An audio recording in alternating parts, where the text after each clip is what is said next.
سے قرآن کا انکار کرتے تھے اور رات کی تاریکی میں وہی کفار قرآن سنتے تھے۔ بعد ایسا ہوا کہ جو سربراہ تھے کافروں کے، انہوں نے ایک دوسرے کو منع کیا کہ ہم نہیں سنیں گے، لیکن کھینچے چلے آئے جب رسول اللہ صلی اللہ علیہ وسلم کی شیریں اور دلکش آواز میں قرآن کی تلاوت ہوتی تھی تو کوئی اپنے آپ کو روک نہیں پاتا تھا۔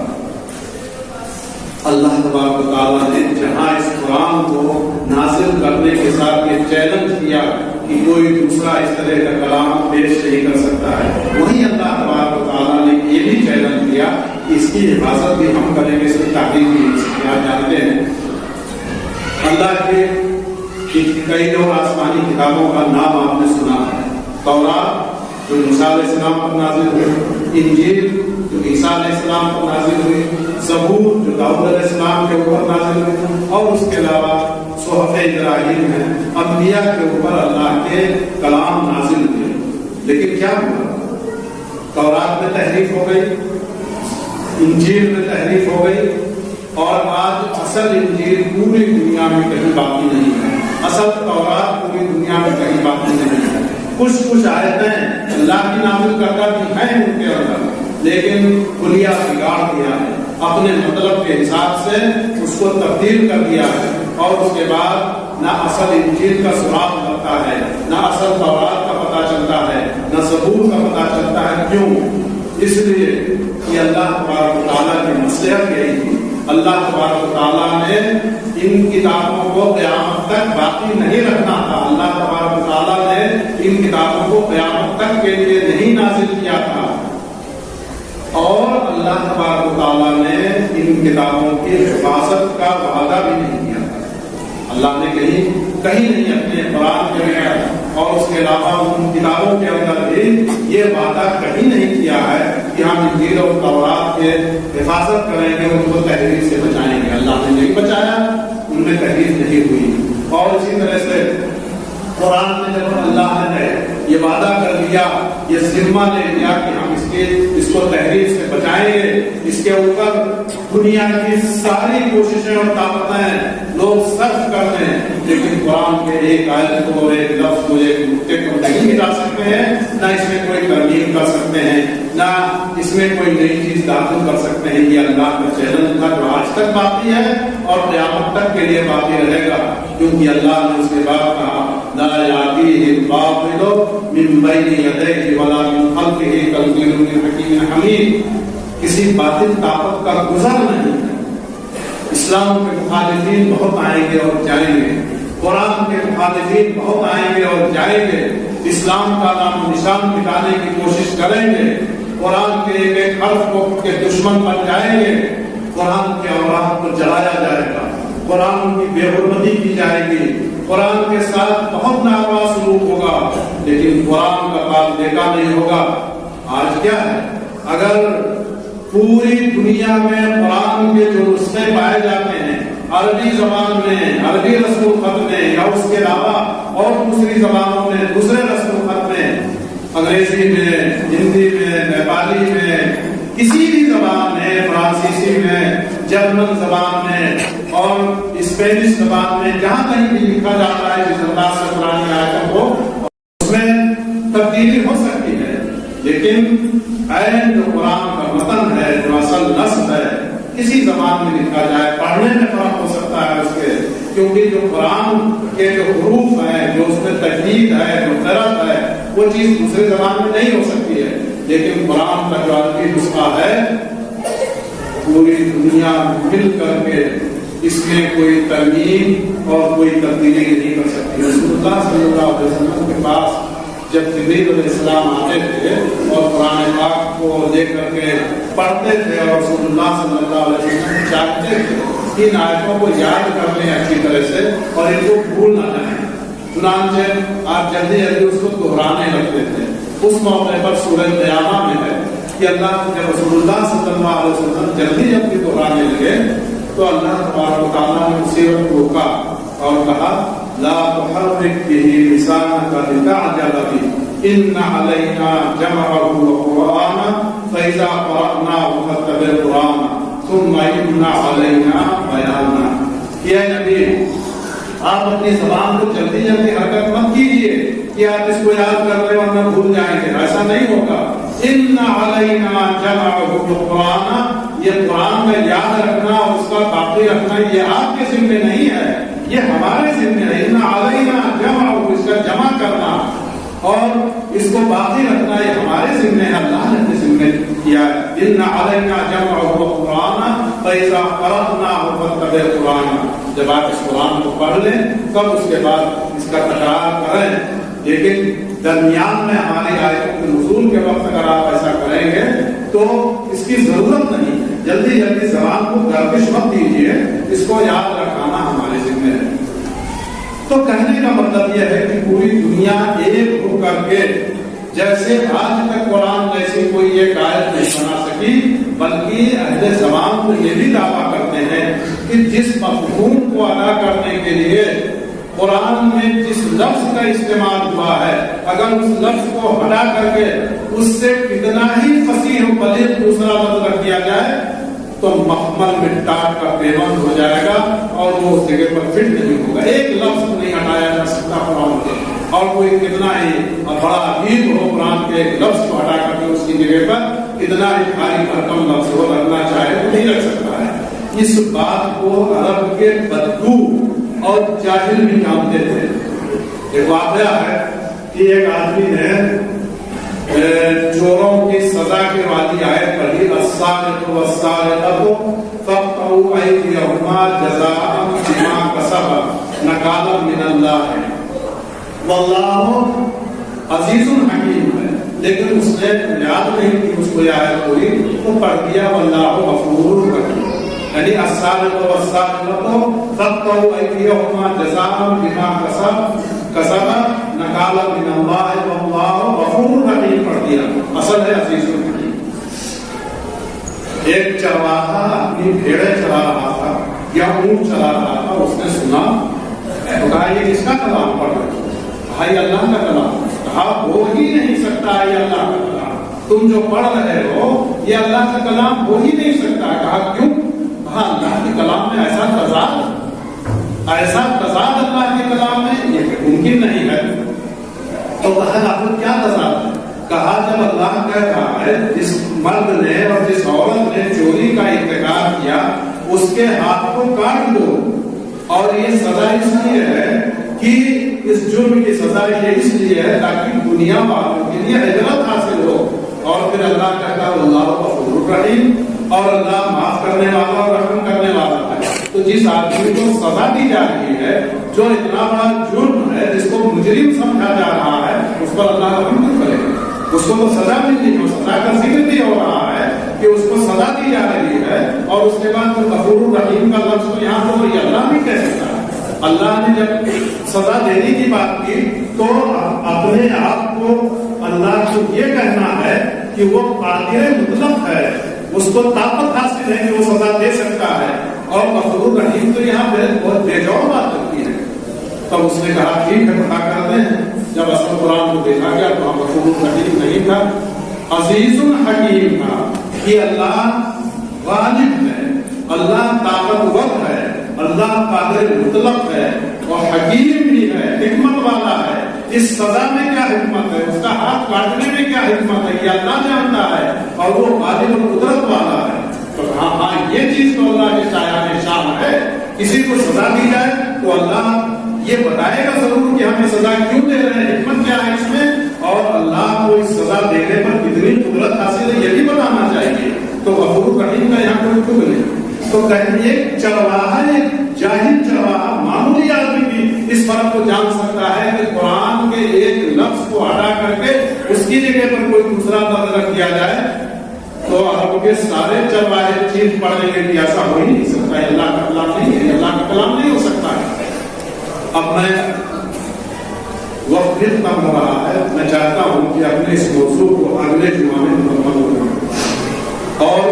اس وجہ سے میں نے اس موضوع کو اٹھایا ہے، آپ جانتے ہیں جیسے کہ ہر زمانے میں قرآن کے دشمن، اسلام کے دشمن پائے جاتے رہے ہیں، اور ہر زمانے میں قرآن کو مٹانے کی بھی کوششیں ہوتی رہی ہیں، اس میں تحریف کی بھی کوشش ہوتی رہی ہے، اس کے الفاظ میں تحریف کی کوشش بھی بار بار ہوئی ہے۔ لیکن اللہ کے بندوں نے اس کو تحریف سے بھی بچایا، اللہ نے ان کو ذریعہ بنایا۔ آج کیا ہے؟ آج اگر پوری دنیا سے قرآن کے سارے نسخے اگر ہٹا دیے جائیں، ایک بھی نسخہ کسی کے گھر میں، کسی لائبریری میں، کسی مکتبے میں اور کہیں بھی ایک نسخہ قرآن کا اگر نہ بچے تو اللہ تبارک و تعالیٰ نے حفاظ کرام کی اتنی بڑی فوج تیار کر دی ہے دنیا میں۔ یہاں بھی حفظ قرآن کا انتظام ہے الحمدللہ، یہاں چلوٹا ملا کر کے 150 طلبہ قرآن کو حفظ کر رہے ہیں۔ اللہ تبارک و تعالیٰ یہاں اور وہاں ملا کر کے 6 اساتذہ ان کو حفظ کی تعلیم دے رہے ہیں، دن رات محنت کر رہے ہیں، اللہ کے کلام کو محفوظ کرنے کے لیے کوشش کر رہے ہیں۔ اللہ نے ان حفاظ کے سینوں کو قرآن کے لیے لائبریری بنا دیا ہے، قرآن کا مکتبہ بنا دیا ہے۔ اب آج پوری دنیا سے اگر قرآن کو ختم کر دیا جائے نعوذ باللہ تو یہ ممکن ہے؟ ایک حافظ کے سینے میں قرآن محفوظ ہے اور پورے الفاظ کی رعایت کے ساتھ، آیتوں کی ترتیب کے ساتھ اور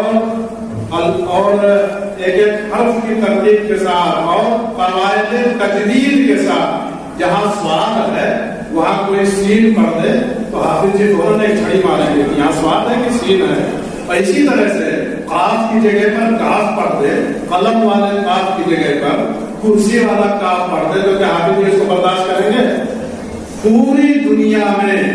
قرآن کو پڑھنے کا جو طریقہ ہے زید بن ثابت کی جو قرأت ہے اور یہ جو یہاں پر یہ شعبہ حفظ ہے اس کا نام بھی زید بن ثابت آپ جی جانتے ہیں۔ تو زید بن ثابت وہ صحابی تھے جنہوں نے رسول اللہ صلی اللہ علیہ وسلم کے زمانے میں قرآن کو لکھا، اس کی کتابت کی اور بعد میں حضرت عثمان غنی رضی اللہ عنہ نے اپنے زمانے میں جب قرآن کو ایک جگہ جمع کرنا چاہا تو زید بن ثابت سے ہی یہ کام لیا زیادہ تر اور دوسرے صحابہ کرام کا مشورہ شامل تھا۔ تو قرآن کا ایک حرف، ایک نقطہ، قواعد تجوید، کہاں کتنا مد، کہاں اٹھنا، ایک چیز محفوظ ہے۔ اسی کے مطابق قرآن کا حسن ہے، اسی میں قرآن کی چاشنی ہے، اسی میں قرآن کی حلاوت ہے۔ یہ موضوع ایسا ہے کہ جب اس موضوع پر میں بات کرنے لگتا ہوں تو جی چاہتا ہے قرآن کے بارے میں جتنا کچھ ممکن ہے وہ بتا دیا جائے، لیکن جمعے کا وقت بھی محدود ہوتا ہے، اس لیے تفصیلی بات نہیں کی جا سکتی۔ یہ جس موقع پر، جس موقع کی وجہ سے میں نے اس موضوع کو اختیار کیا ہے، شاید آپ میں سے اکثر لوگ اس بات کو سمجھ گئے ہوں گے کہ جیسے ہر زمانے میں قرآن کو مٹانے کی کوشش ہوتی رہی ہے، ویسے اس وقت ایک منہوم شخص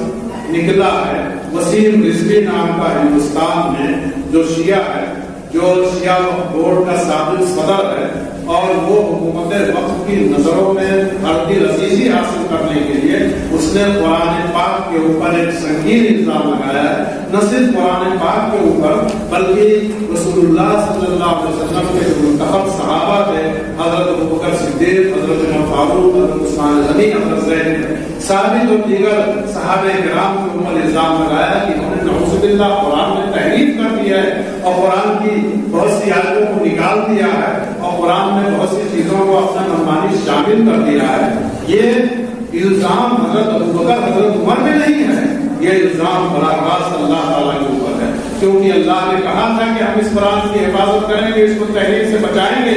اور نعوذ باللہ اللہ کے اندر اتنی قدرت نہیں کہ اس کو تحریف سے نہیں بچا سکا۔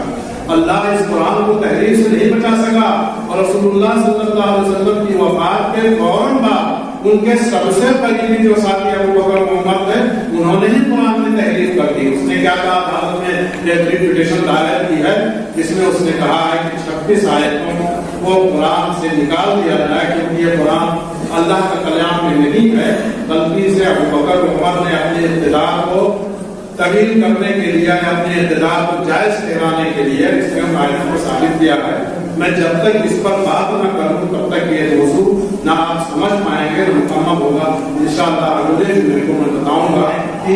یہ اس کے پیچھے کیا سازش ہے اور یہ کون سا عقیدہ ہے جس کے تحت یہ سب ہو رہا ہے اور یہ کون سا تیر ہے جس سے اس نے دو شکار کیا ہے۔ وہ تیر، دو شکار، ایک صحابہ کرام کی عظمت کو تار تار کرنا،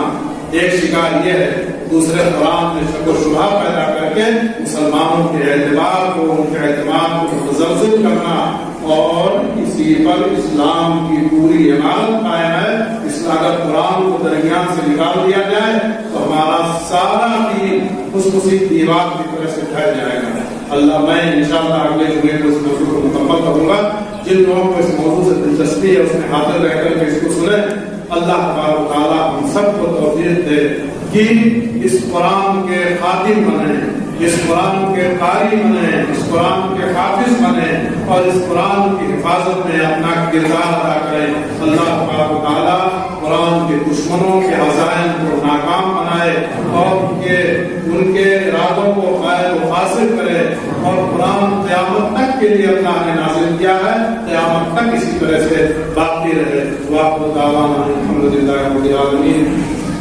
بارک اللہ لنا ولکم فی القرآن العظیم ونفعني وإياكم بالآيات والذكر الحكيم إنه تعالى جواد كريم ولكم غفور رحيم۔ آپ لوگ باہر دروازے کے پاس کھڑے ہیں، اوپر بھی جگہ ہے، چلے جائیں وہاں پر نماز ادا کر لیں۔ یہاں